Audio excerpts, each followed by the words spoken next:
నమస్తే అన్న అందరికీ నమస్కారం. కడుపున పుట్టిన ఇద్దరు బిడ్డలను మనం చూసుకుంటే ఒక తల్లి గొంతు కోసి చంపింది. ఆపై తాను కూడా అపార్ట్మెంట్లోని 5వ అంతస్తు పై నుంచి దూకి ఆత్మహత్య చేసుకుంది. ఈ ఘటన జీడిమెట్ల పోలీస్ స్టేషన్ పరిధిలో గాజుల రామారంలోని బాలాజీ లేఅవుట్లో చోటు చేసుకుంది. బాలాజీ నగర్ డీసీపీ కె సురేష్ కుమార్ గారు తెలిపిన వివరాల ప్రకారం ఖమ్మం జిల్లా సత్తుపల్లి పరిధిలోని చోడవరం గ్రామానికి చెందిన గాండ్రా వెంకటేశ్వర్ రెడ్డి భార్య తేజస్విని 35 సంవత్సరాలు. వీరికి ఇద్దరు కుమారులు ఆశీష్ రెడ్డి 7 సంవత్సరాలు, హర్షిత్ రెడ్డి 5 సంవత్సరాలతో కలిసి బాలాజీ లేఅవుట్లోని సహస్ర మహేష్ హైట్స్ అపార్ట్మెంట్లోని ఫ్లాట్ నెంబర్ 204లో ఉంటూ ఉన్నారు. వెంకటేశ్వర్ రెడ్డి బొంతలపల్లిలోని ఓ పరిశ్రమలో 4 ఏళ్లుగా పనిచేస్తూ ఉన్నాడు.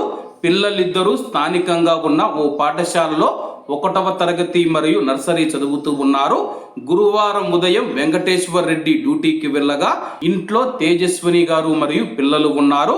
మధ్యాహ్నం 3:30 గంటల ప్రాంతంలో తేజస్విని అపార్ట్మెంట్ పై నుంచి దూకడంతో పెద్ద శబ్దం వచ్చింది. ఇది విన్న అపార్ట్మెంట్ వారు ఎవరైతే ఉన్నారో వెళ్లి చూడగా తేజస్వరి తీవ్ర రక్తస్రావం కావడంతో అక్కడికక్కడే ప్రాణాలు వదిలింది. వెంటనే అపార్ట్మెంట్ వాసులు 2nd ఫ్లోర్లోని తేజస్విని ఇంట్లోకి వెళ్లి చూడగా కిచెన్లో ఆశీష్ రెడ్డి అప్పటికే మృతి చెంది రక్తపు మడుగులో పడి ఉండగా హర్షిత్ రెడ్డి కొన ప్రాణాలతో కొట్టుమిట్టాడుతూ ఉన్నాడు. వెంటనే అపార్ట్మెంట్లో ఉన్నవారు ఎవరైతే ఉన్నారో హర్షిత్ను షాపూర్ నగర్లోని ఓ ఆసుపత్రికి తీసుకువెళ్లగా అప్పటికే మృతి చెందినట్లు వైద్యులు తెలిపారు. సంఘటన జరిగిన పరిసరాలను పరిశీలిస్తే తేజస్విని తన యొక్క 2 కొడుకులను విచక్షణారహితంగా చంపినట్టు ఉందని చెప్పి స్థానికులు చెప్పారు. విషయం తెలుసుకొని సంఘటనా స్థలానికి వచ్చిన బాలానగర్ డీసీపీ సురేష్ కుమార్ గారు, అడిషనల్ డీసీపీ హనుమంతరావు గారు, జీడిమెట్ల ఇన్స్పెక్టర్ గడ్డం మల్లేష్ గారు వివరాలు సేకరించారు. మృతదేహాలను పోస్టుమార్టం నిమిత్తం గాంధీ ఆసుపత్రికి తరలించగా పోలీసులు కేసు నమోదు చేసి దర్యాప్తు చేస్తూ ఉన్నారు. తేజస్విని ఉంటూ ఉన్న ఫ్లాట్లో పోలీసులకు 8 పేజీల ఒక లేఖ దొరికింది.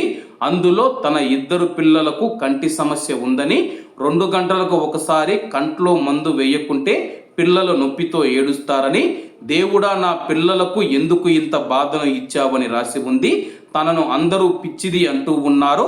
ఆ మాటలు భరించలేకపోతూ ఉన్నానంటూ ఆ లేఖలో పేర్కొంది.